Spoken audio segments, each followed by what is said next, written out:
Bonjour, nous nous retrouvons pour parler des fonctions du second degré. Alors d'abord, il faut qu'on définisse ce que c'est qu'une fonction du second degré. On dit aussi fonction polynôme du second degré.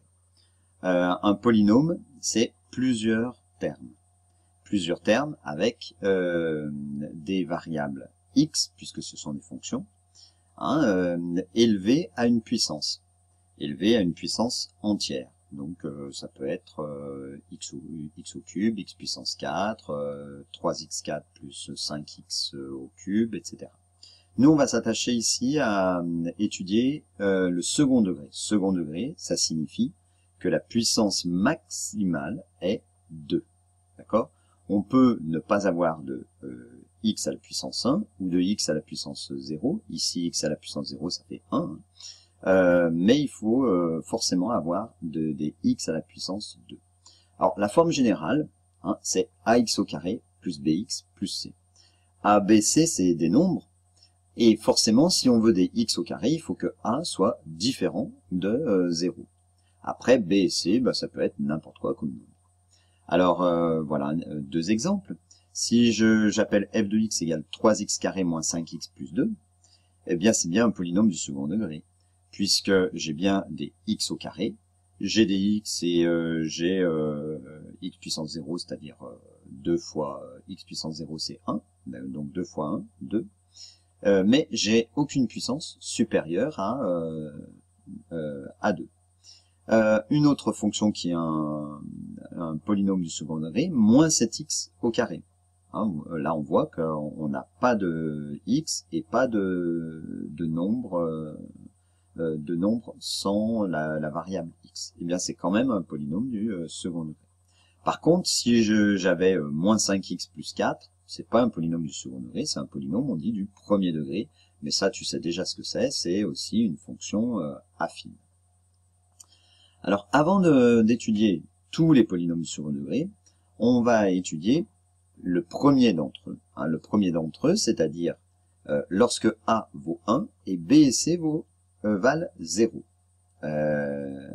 C'est la fonction f de x égale x au carré, qui est définie sur R, c'est-à-dire que on peut, à la place de x, mettre n'importe quel nombre réel et faire le calcul. Alors attention, lorsqu'il s'agit du carré, on pense que quand on met un nombre négatif, ça devient un nombre positif. Le moins est aussi élevé au carré.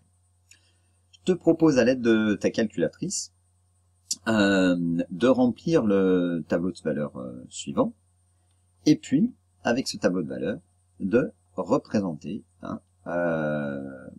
assez précisément la fonction x au carré. Tu peux aussi sur ta calculatrice faire tracer cette fonction pour voir ce que ça donne. Allez, à toi de faire. Alors, voilà ce que tu dois obtenir au niveau du tableau de valeurs, que tu pouvais aussi faire de tête. Mais entraîne-toi aussi avec la calculatrice. Revois pour ça les fiches en vidéo ou les fiches de ton cours pour réapprendre si tu as oublié à utiliser, à faire un tableau de valeurs. Alors, sur la calculatrice, voilà ce qu'on obtient pour cette courbe. Voilà.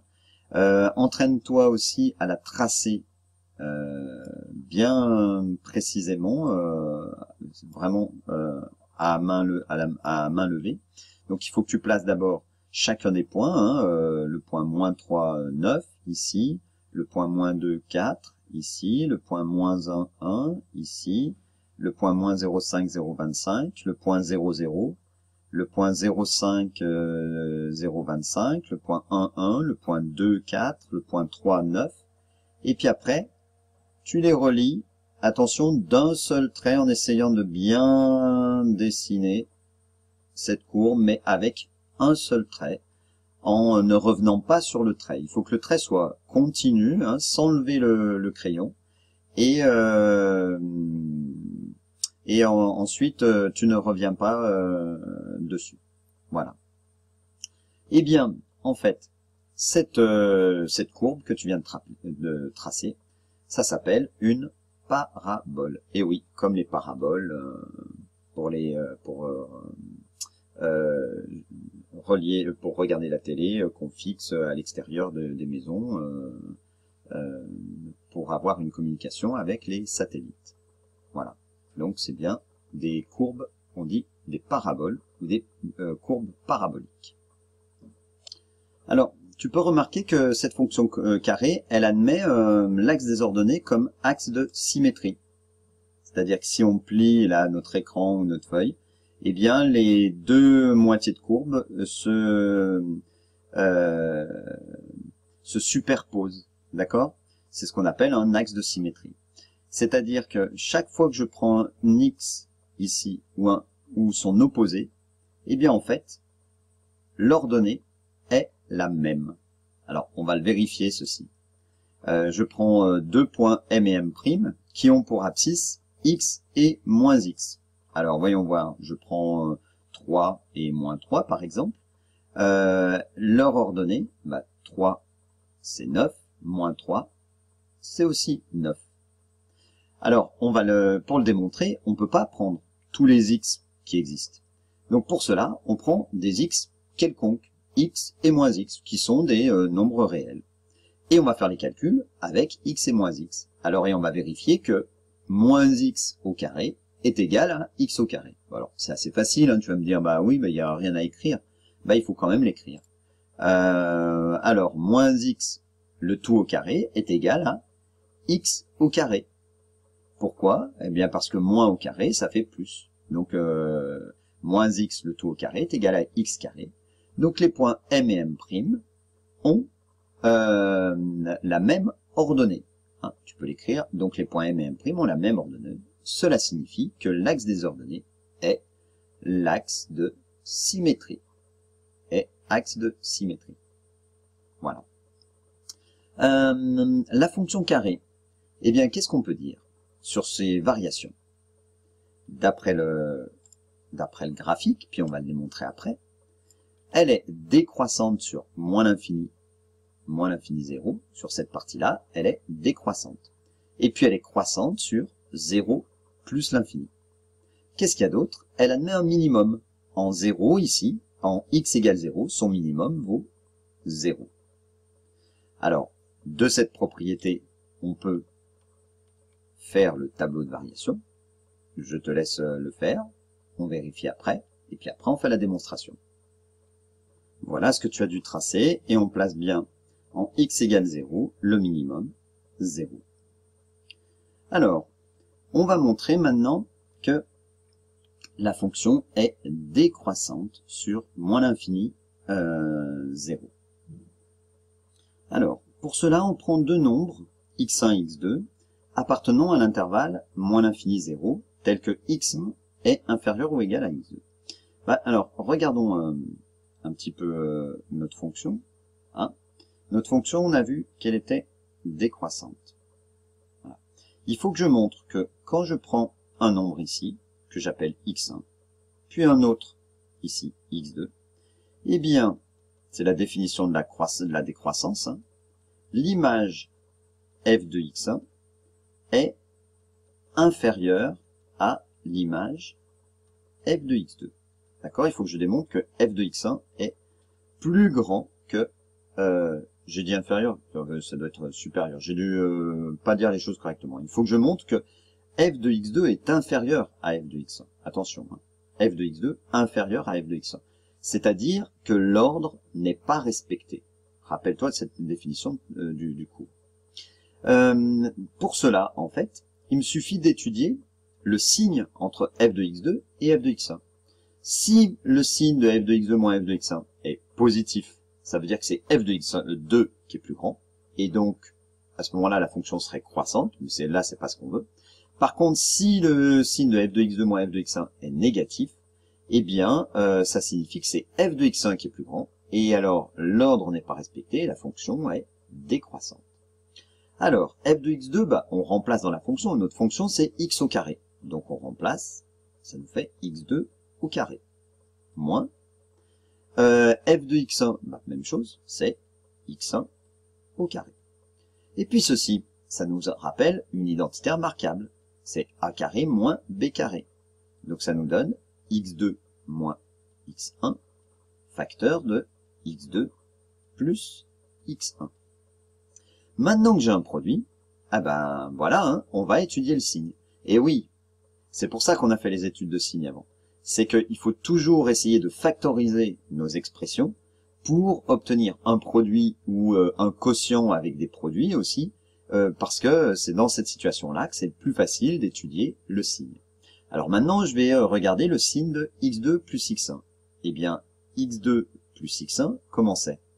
Comme les deux nombres appartiennent à moins l'infini 0, hein, tous les deux sont négatifs, donc c'est inférieur ou égal à 0, car x1 et x2 appartiennent à moins l'infini 0. C'est-à-dire que ce sont des nombres négatifs.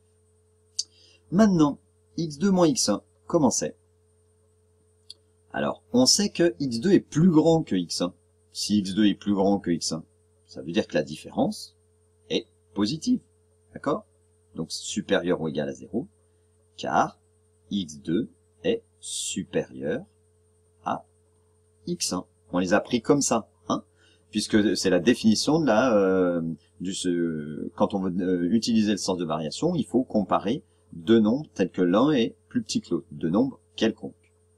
Hein, si je prends moins 1 qui est plus grand que moins 2, eh bien moins 1 moins 2, ça va être positif, d'accord? Voilà. Donc, qu'est-ce que j'ai maintenant? J'ai quelque chose de négatif multiplié par quelque chose de positif. Alors, f de x2 moins f de x1 est négatif. Ce qui veut dire que f de x2 est inférieur ou égal à f de x1. Donc, on a quoi? On a